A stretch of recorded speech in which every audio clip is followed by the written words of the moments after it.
2025-এ বৈশ্বিক অর্থনৈতিক প্রবৃদ্ধি হতে পারে 2.6%। কমবে মুদ্রাস্ফীতি ও কৃষি পণ্যের দাম। বৈশ্বিক অর্থনীতি নিয়ে প্রকাশিত এক রিপোর্টে তথ্য জানায় ইকোনমিস্ট ইন্টেলিজেন্স। রিপোর্টে আরও জানানো হয়, এবছর বাড়বে জ্বালানি ও শিল্পের কাঁচামালের দাম। সব মিলিয়ে চাপের মুখে থাকবে ইউরোপ, যুক্তরাষ্ট্র ও চীনের মধ্যকার বাণিজ্যিক সম্পর্ক।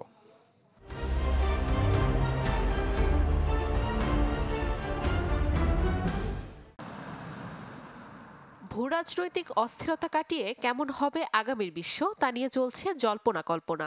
ব্যবসায় চ্যালেঞ্জ নাকি উন্নয়ন, কোন দিকে ঘুরবে বিশ্ব অর্থনীতির চাকা তা নিয়ে বছরের শুরু থেকেই পূর্বাভাস দিচ্ছেন বিশ্লেষকরা।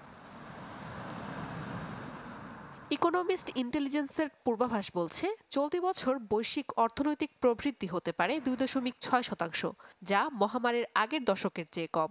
চীনের প্রবৃদ্ধি বাড়লেও কমতে পারে যুক্তরাষ্ট্র ও ইউরোপের অর্থনীতি। কমবে মুদ্রাস্ফীতি, কৃষি পণ্যের দাম। অন্যদিকে বাড়বে জ্বালানি ও শিল্পের কাঁচামালের দাম। ভূরাজনৈতিক অস্থিরতায় কঠিন হবে ইউরোপ, যুক্তরাষ্ট্র ও চীনের বাণিজ্যিক সম্পর্ক। প্রতিবেদনের তথ্য মতে, প্রবৃদ্ধির পথে স্বয়ংক্রিয় গাড়ির বাজার। চলতি বছরে বাজারে আসতে পারে 97 মিলিয়ন ইউনিট। বছর ব্যবধানে বৈদ্যুতিক গাড়ির বিক্রি বাড়বে 16% বা 19 মিলিয়ন ইউনিট। যদিও বাণিজ্য নিষেধাজ্ঞায় বাধাগ্রস্ত হবে সরবরাহ। এদিকে শ্রমবাজার সংকুচিত হওয়ায় গতি কমবে যুক্তরাষ্ট্রের অর্থনীতির। মুদ্রাস্ফীতি নিয়ন্ত্রণে সুদহার আরও 50 বেসিস পয়েন্ট কমাতে পারে ফেড। কৃষি পণ্যের দাম কমলেও বাড়বে শিল্পের কাঁচামালের দাম। রয়েছে শুল্কের চাপে নিত্যপণ্যের দাম বাড়ার শঙ্কা।